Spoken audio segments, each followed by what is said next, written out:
Meu nome é Ingrid, e antes de aprender a amar, eu precisei aprender a sobreviver. Cresci em uma casa pequena, onde o barulho da chuva no telhado de zinco era mais constante do que o som de qualquer riso.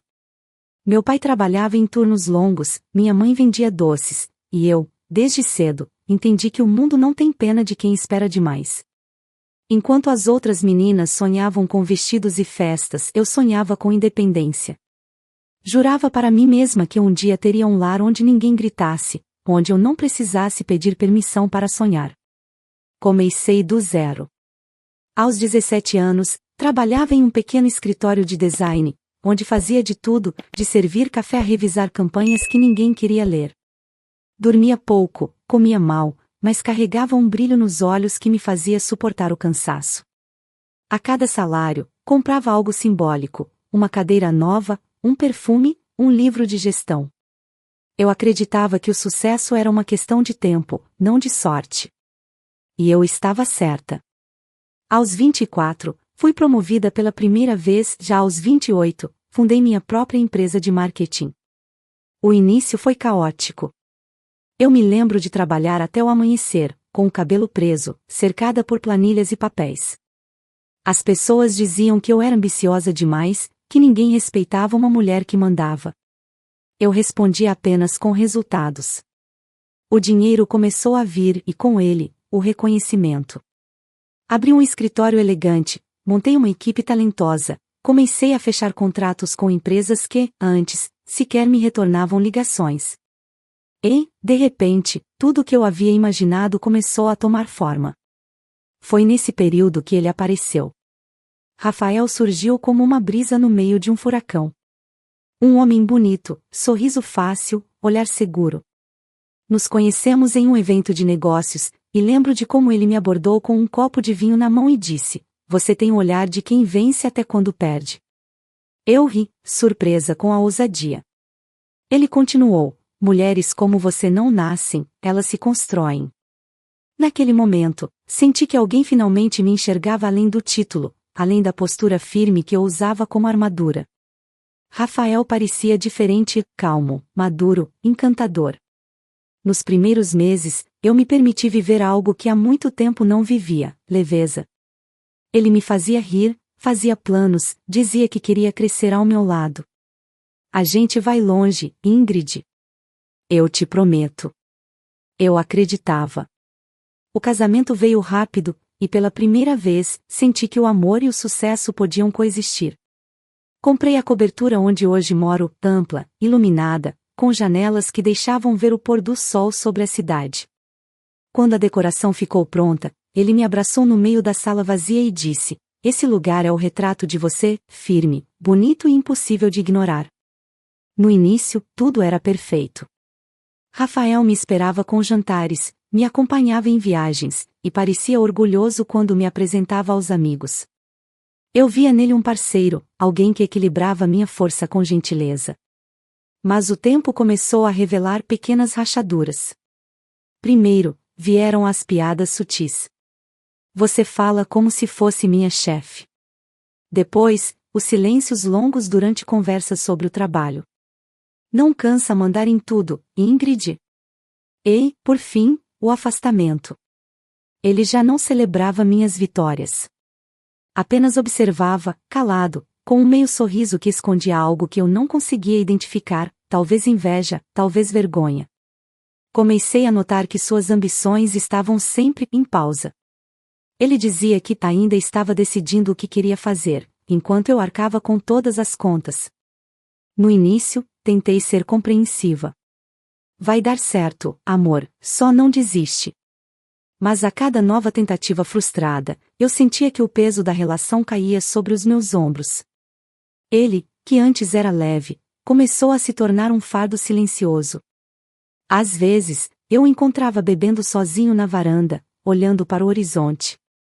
Quando eu perguntava o que havia de errado, ele respondia seco: "Nada.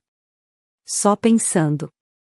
Mas eu sabia que o o atormentava não era o futuro, era o fato de que o presente já não o pertencia. Apesar disso, eu me recusava a desistir. Sempre acreditei que amor também é construção, e tentei reconstruir o nosso. Viajei, fiz surpresas, planejei noites especiais. Ele agradecia, mas o olhar não brilhava mais. Quando falava de mim para os outros, o tom mudava. Ah, a Ingrid é quem decide tudo lá em casa. Se depender dela, eu tenho que pedir até para respirar. Todos riam. Eu fingia rir também. Mas cada riso desses era uma faca enfiada disfarçadamente no peito. Com o tempo, o apartamento começou a me parecer grande demais. Eu caminhava pela sala à noite e sentia um vazio que nem o sucesso preenchia. Às vezes, me pegava olhando para o reflexo da cidade nas janelas e pensando em como é fácil construir um império e, ainda assim, se sentir sozinha dentro dele. Rafael dormia no quarto ao lado, e mesmo assim, parecia a quilômetros de distância. Eu ainda não sabia, mas a mulher que ele estava tentando diminuir seria a mesma que, em breve, o faria cair de joelhos. Porque ninguém, absolutamente ninguém, sobrevive tentando apagar o brilho de quem nasceu para iluminar o próprio caminho. Eu sempre acreditei que o amor verdadeiro era aquele que resistia às fases ruins. Que bastava paciência, empatia e vontade para consertar o que estava se partindo. Por muito tempo, foi isso que me manteve tentando entender, tentando agradar, tentando salvar o que já estava morrendo. O problema é que, quando só um tenta, o amor vira um fardo. E foi exatamente o que aconteceu comigo. Rafael começou a mudar aos poucos. Primeiro, foram os silêncios, depois vieram os olhares indiferentes, as respostas curtas, o desprezo disfarçado de cansaço. Ele dizia que estava pensando na vida, mas na verdade estava se afastando de mim, de tudo que construímos. Eu percebia, mas fingia não ver. Dizia a mim mesma que ele só estava passando por uma fase difícil. Que a pressão, talvez, o estivesse deixando confuso. Era mais fácil inventar desculpas do que encarar o óbvio, ele já não me admirava. A cada nova conquista minha, eu via nele um incômodo crescente. Quando minha empresa fechou um grande contrato, ele apenas comentou: "Parabéns, agora você pode comprar mais uma coisa que não precisa." Eu ri sem graça, tentando ignorar o tom de desprezo. Naquela noite, enquanto eu revisava relatórios no escritório, ouvi o som da TV vindo da sala. Ele ria alto, bebendo cerveja com um dos amigos. Ela é assim mesmo, cara, vive para trabalhar. Eu já nem tento competir. O amigo respondeu algo, e os dois gargalharam. A risada dele ecoou pelo corredor como um tapa. Eu queria gritar, perguntar por que ele me tratava daquele jeito, mas não disse nada. Fiquei parada, olhando para o reflexo do meu rosto na tela do computador. A mulher que eu via parecia exausta, e o pior é que eu não podia culpar ninguém além de mim. Fui eu quem o acostumou com conforto, fui eu quem calou quando deveria ter falado. No dia seguinte, preparei o café da manhã como se nada tivesse acontecido. Quando ele entrou na cozinha, perguntei: "Dormiu bem?" Ele respondeu sem olhar para mim: "Dormir com barulho de teclado não ajuda." Eu apenas balancei a cabeça, tentando não deixar o rosto endurecer. Ele saiu, e o som da porta batendo me deixou sozinha com um silêncio pesado. Comecei a notar como pequenas coisas mudavam o clima da casa. Se eu chegava animada, ele ficava frio. Se eu tentava conversar, ele se fechava. Se eu ficava em silêncio, ele reclamava que eu estava distante. Nada parecia suficiente. Eu andava sobre cacos, escolhendo as palavras, os gestos, as expressões, tudo para evitar um novo atrito. E mesmo assim, eles vinham, inevitáveis. Um dia, durante um jantar com alguns amigos dele, a conversa tomou um rumo que me feriu mais do que qualquer briga. Estávamos rindo, o vinho fluía, e de repente um dos homens comentou: "Rafael, você é um sortudo, hein? Casou com uma mulher de sucesso." Ele riu, olhou para mim e respondeu: "É, mas sorte é relativo.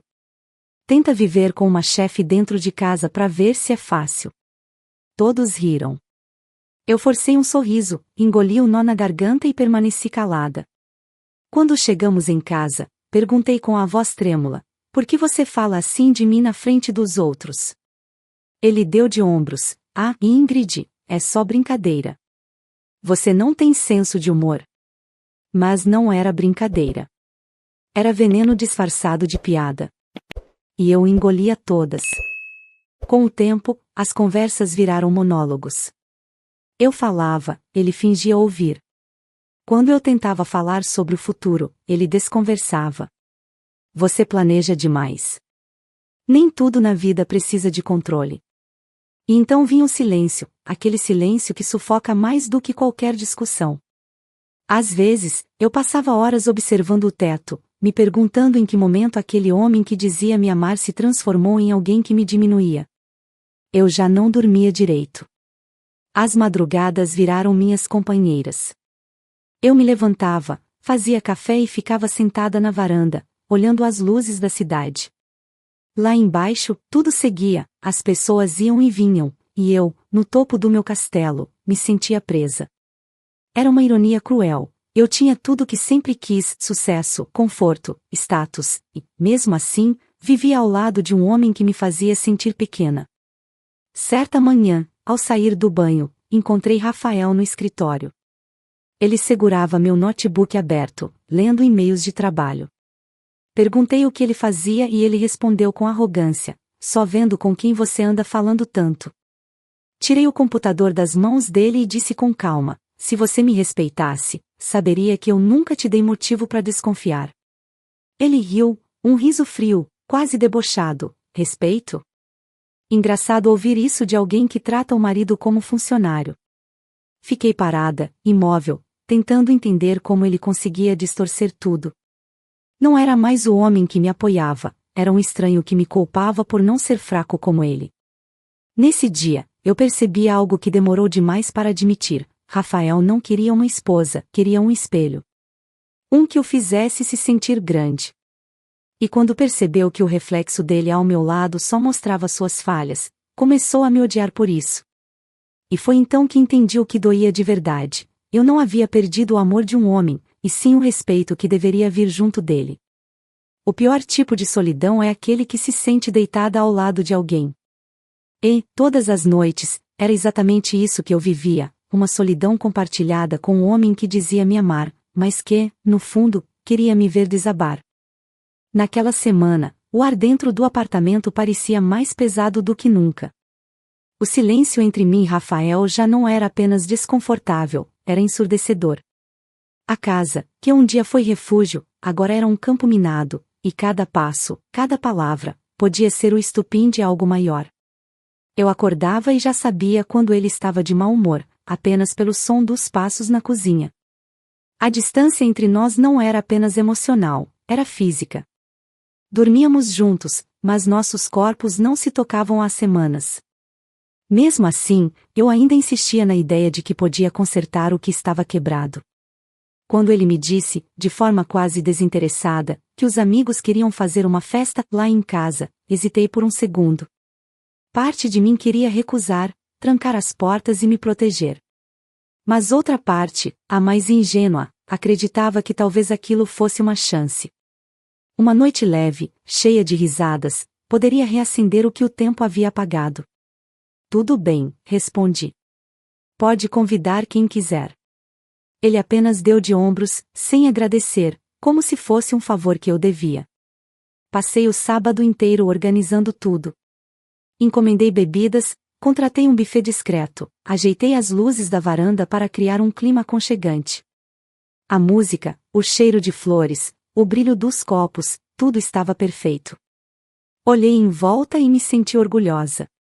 Eu havia construído aquele lar, cada detalhe, cada peça.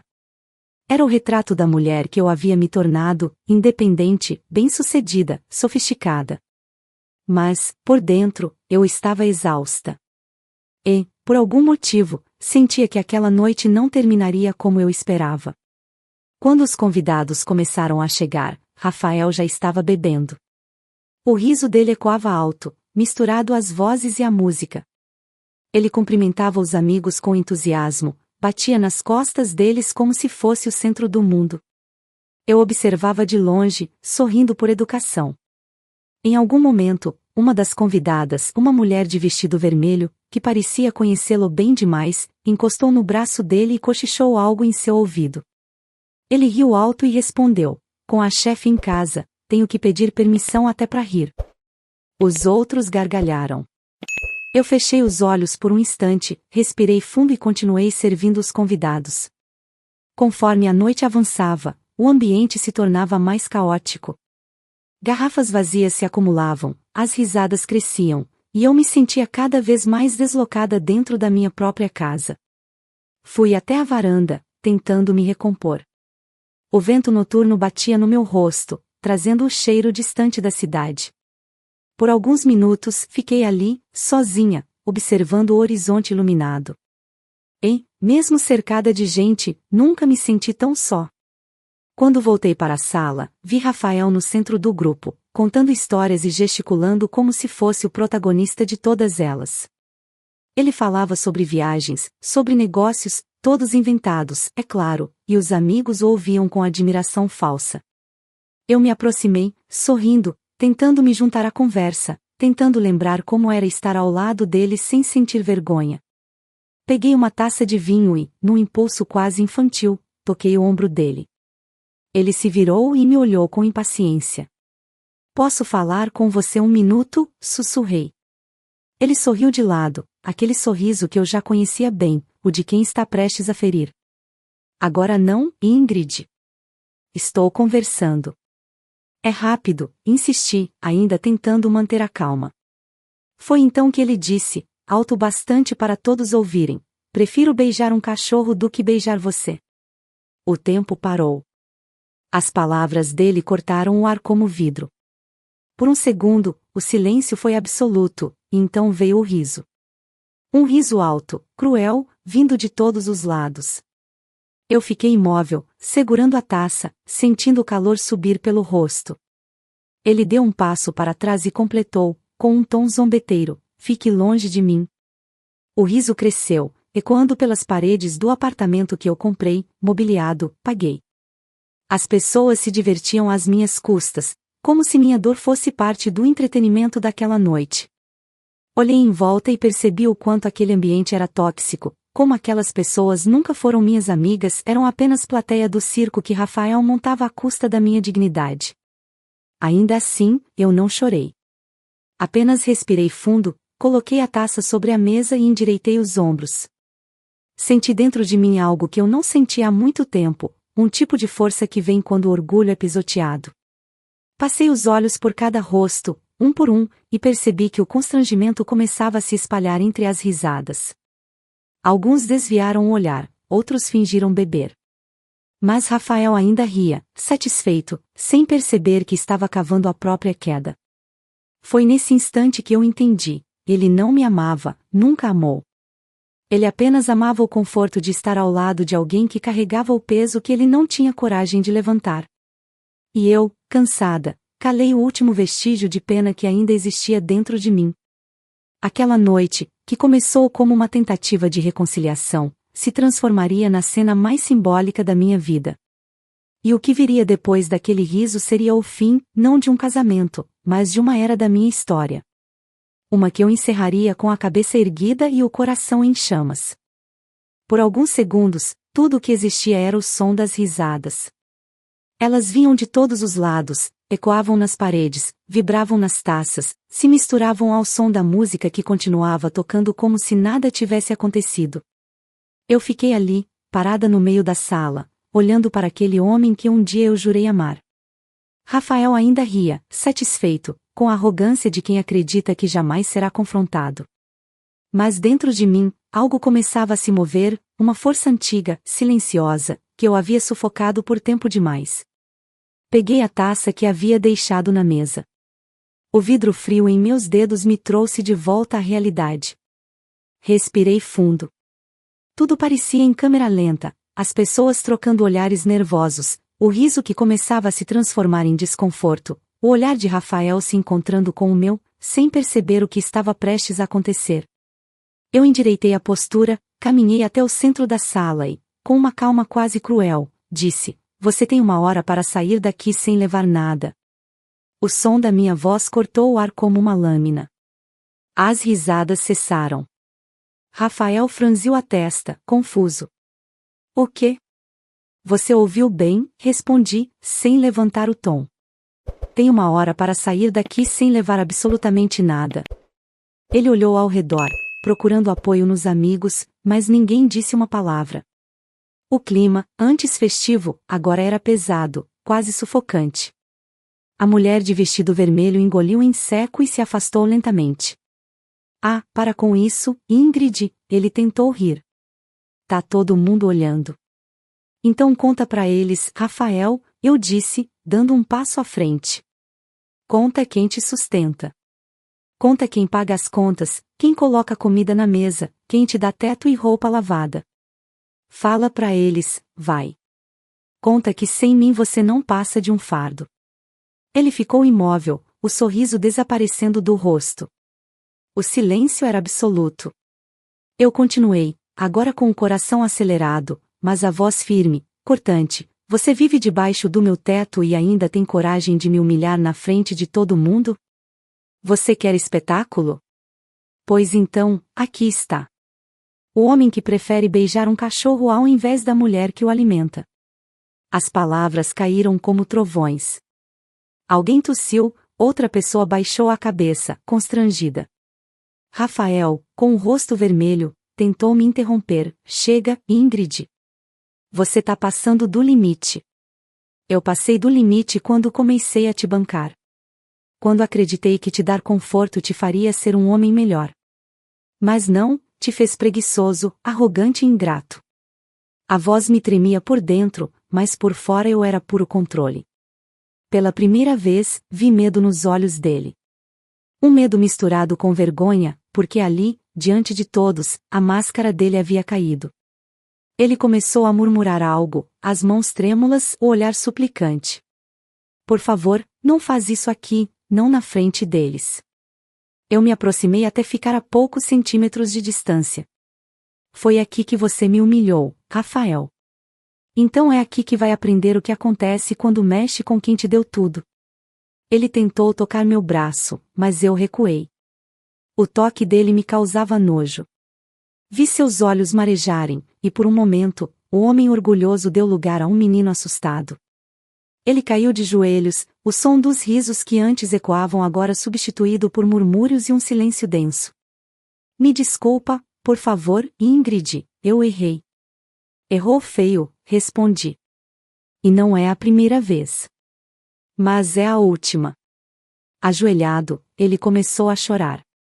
Tentou segurar minhas mãos, mas eu as retirei com firmeza. Levanta. Tem 1 hora. Leva o que trouxe, que, pelo que lembro, foi só orgulho. As pessoas começaram a se mexer, algumas indo embora, outras sem saber para onde olhar. Eu caminhei até a porta, abri-a e fiquei parada, observando o desespero dele. Ele se levantou, cambaleando, os olhos vermelhos, a voz embargada. Ingrid, por favor, não faz isso. Eu te amo. Eu juro que te amo. Não, Rafael. Você me ama do jeito que ama o conforto, só enquanto ele existe. E eu cansei de ser o seu travesseiro de preguiça. Ele hesitou, olhou ao redor mais uma vez, como se esperasse que alguém o defendesse. Ninguém se mexeu. Então, sem outra opção, ele caminhou até a porta. Quando passou por mim, encostei o pé na madeira e empurrei suavemente para fechá-la.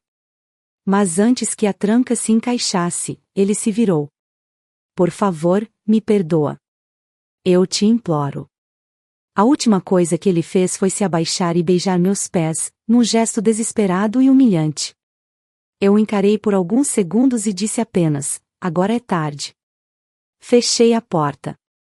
O som do trinco foi como o fim de uma era. A sala estava em silêncio.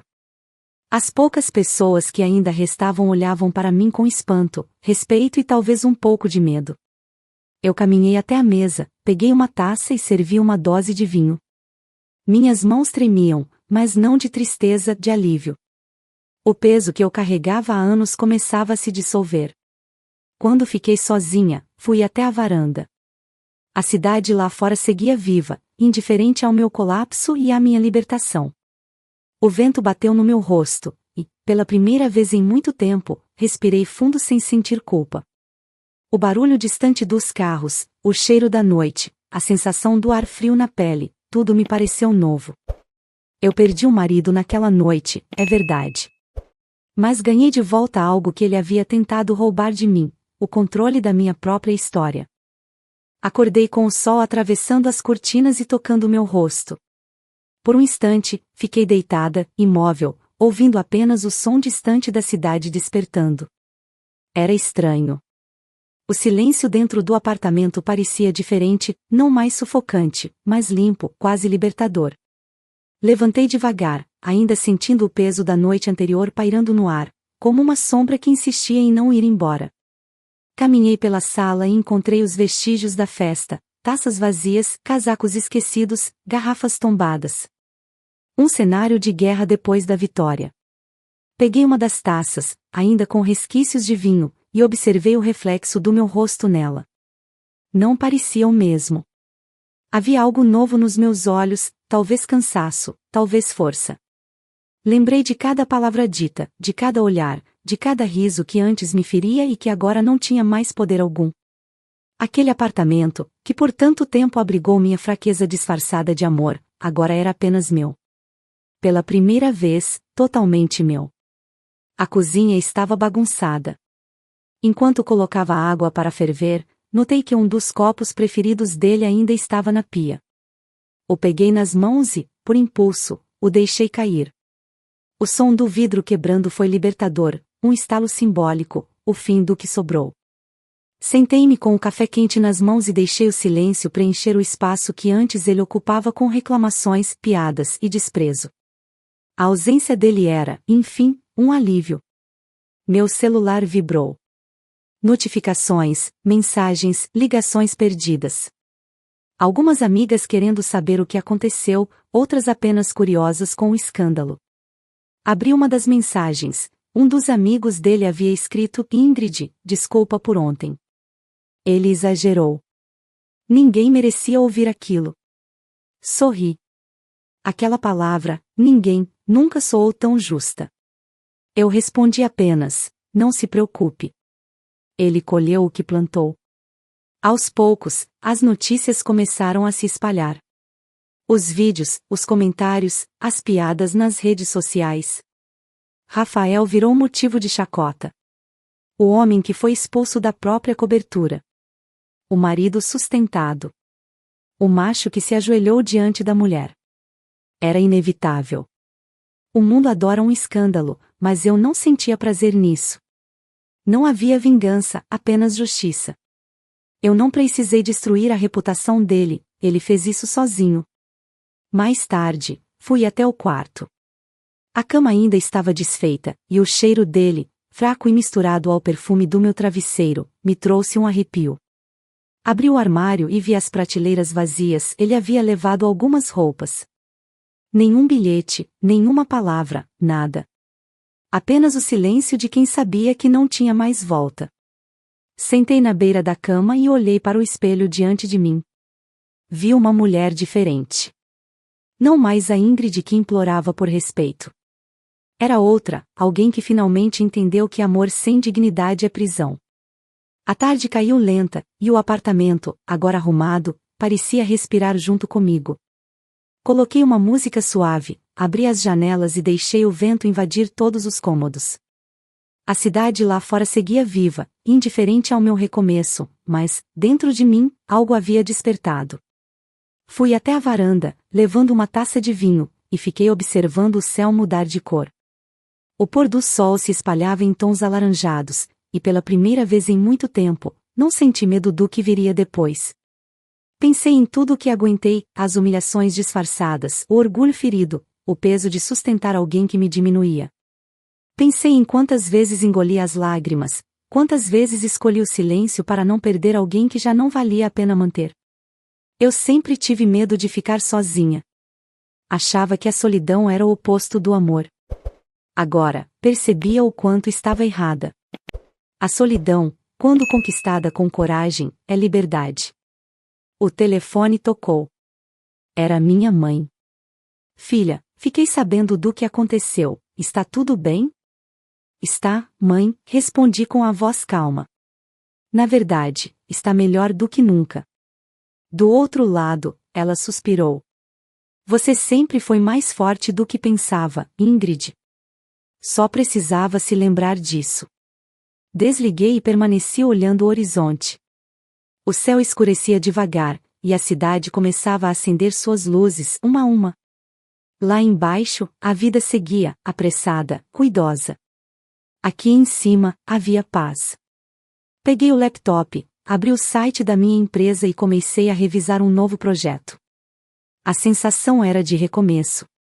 Cada palavra digitada era uma promessa. Eu não permitiria nunca mais que alguém me apagasse. O amor pode ir embora, o respeito nunca mais. Naquela noite, antes de dormir, caminhei pela sala vazia, apagando as luzes. Quando parei diante da janela, pude ver meu reflexo novamente e sorri. A mulher no vidro não era mais a esposa ferida. Era a dona do próprio destino. A dona do teto. A dona de si.